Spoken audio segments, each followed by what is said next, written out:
Rule number three, make friends with people who want the best for you. This is a particularly interesting one these days, I think, because we connect with people all over the world that we don't meet face to face. There's kind of rule of thumb for that, which is if you have a friend and you tell them bad news, they're actually sad, and you can tell them. They will listen. They'll listen. They'll take the damn pain, and they won't tell you about some worse thing that happened to them, defensively, say. Or they won't secretly be happy that you got knocked off your pedestal. They'll listen. And then the other thing is if you have a friend and something good happens to you, they're happy.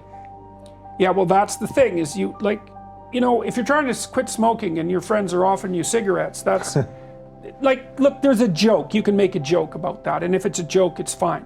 But often those sorts of jokes aren't jokes. It's like, I'm smoking, you're quitting, you think you're better than me. It's like, can I get you to smoke? And then I don't have to be like embarrassed that I'm not able to do it. Or you're an alcoholic, and I think,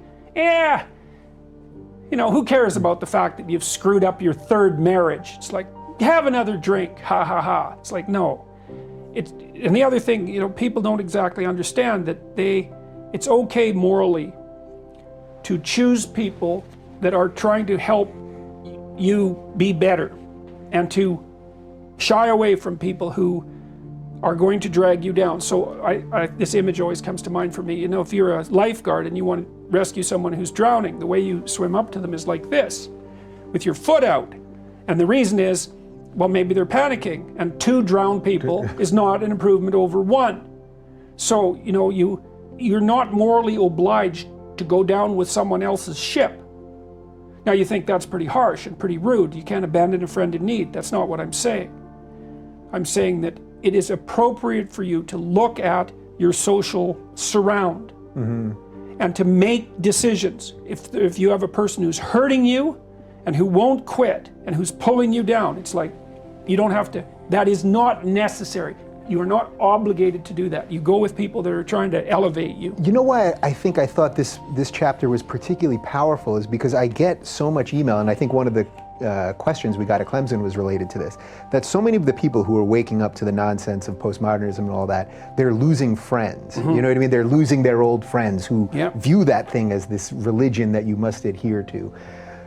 But what I've found, even though I did lose a lot of friends over the last couple of years from my old life, even though I'm the same me that I always was, is that I've gained newer, richer friends, including the guy sitting right across from me right now. And that is a powerful thing. You can shed people too. Well, you actually are obligated to. It's like you are not obligated to associate with people who are making your life worse. You are obligated not to associate with people who are trying to damage the structure of being. Your being, so the family being, social being, all of that. It's like, no, wrong, move away. And you think, well, that's cruel. It's like, it's not cruel. You're sending a message. This sort of behavior is not to be tolerated. Plus, if you make a success out of yourself, let's say, that you develop your character, well, then you're an example. And at some point, maybe that's what that person is going to need, is an example. Maybe they'll hit bottom and think, oh my God, I'm not on the right path. It's like, there's an example I could follow. So, and you can't justify it by compassion, because often that's an excuse too. It's like, I'm hanging around with my drug addict, alcoholic friends because I want to help them. It's like, really, is that right? Maybe, probably not though. You're not a saint, probably. Maybe you are. Yeah. But it's unlikely. Here's how you know if someone's your friend. A, you can tell them bad news and they'll listen. They won't tell you why, you're stupid and why that bad thing happened to you and how something worse happened to them once and, derail the whole conversation. You can actually tell them bad news and they'll listen. So that's a good thing. And then this is a weirder thing. You can tell them good news and they'll help you celebrate. And that's a really good way of deciding who you should have around you, because if you have someone around you, something good happens to you and you're kind of afraid to even admit it because, God, something good happened to you. It's like, you let that be known and it'll certainly be taken away.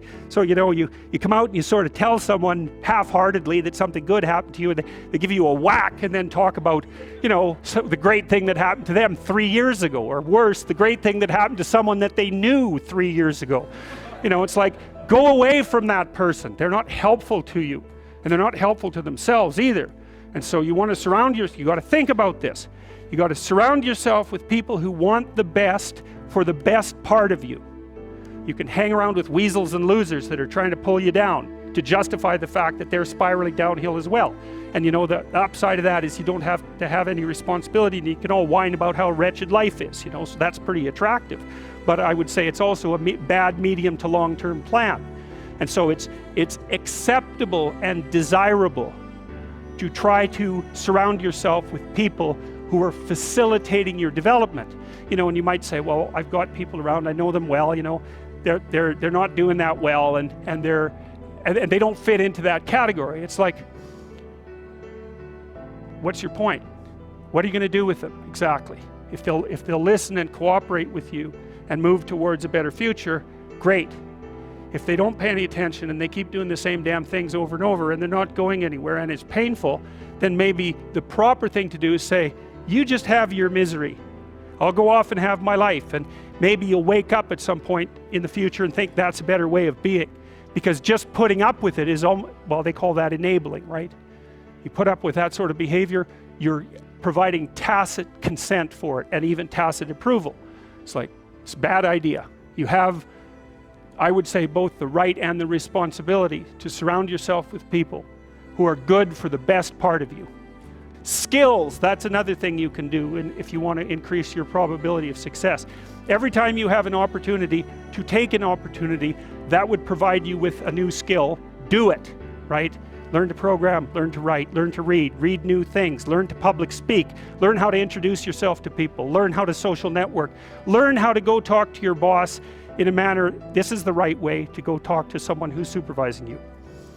I see this problem, and here's a solution, and so I'm coming to talk to you about the problem and the solution. It's like, that person is going to want to talk to you a lot. It's like, because the other people they're talking to are going to come and say, I've got a problem. Can you do something about it? It's like, they don't want to do something about it. They already got 50 things to do, you know? So if you're the person who constantly brings forth a problem, even if they're accurate problems, is why are they going to want to have you around? You're just another problem. Don't be a problem for the people who want to give you money. That's a good rule of thumb, man. You know, if someone wants to give you money, then help them do that.